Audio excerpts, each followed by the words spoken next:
Mana ada tipu? Kan dia kena kapal sampai sekarang. Bagus. Diorang dah tinggal 3 orang je. Dan yang paling penting kali, Baba dia dah berpeksa. Kita boleh main kotor.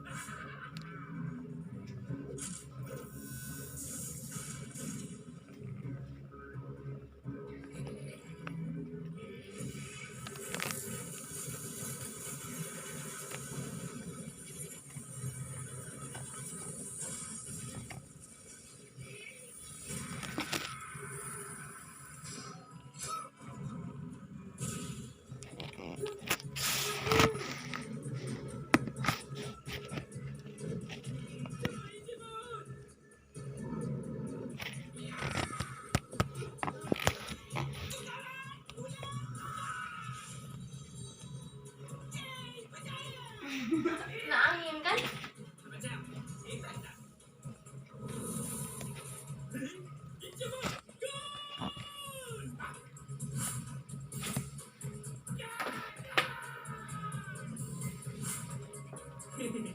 Sorry, boy.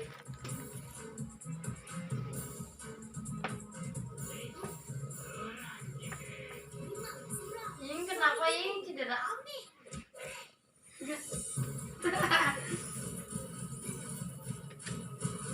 Padahal bisa tukar bapaknya 3.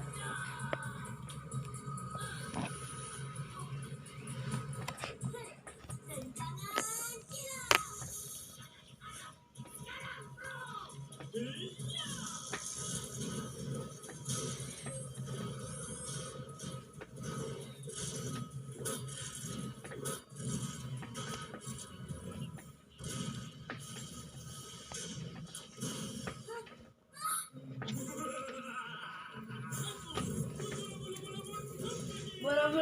Susah masa boleh menyebut ni.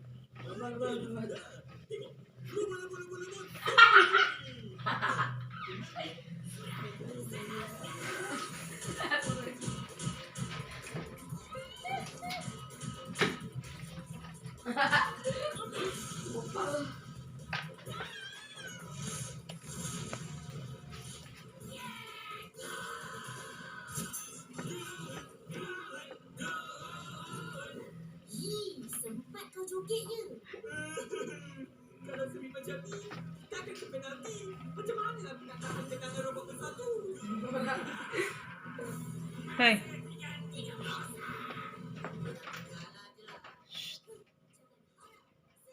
Adin? Adin? Hah? Adin?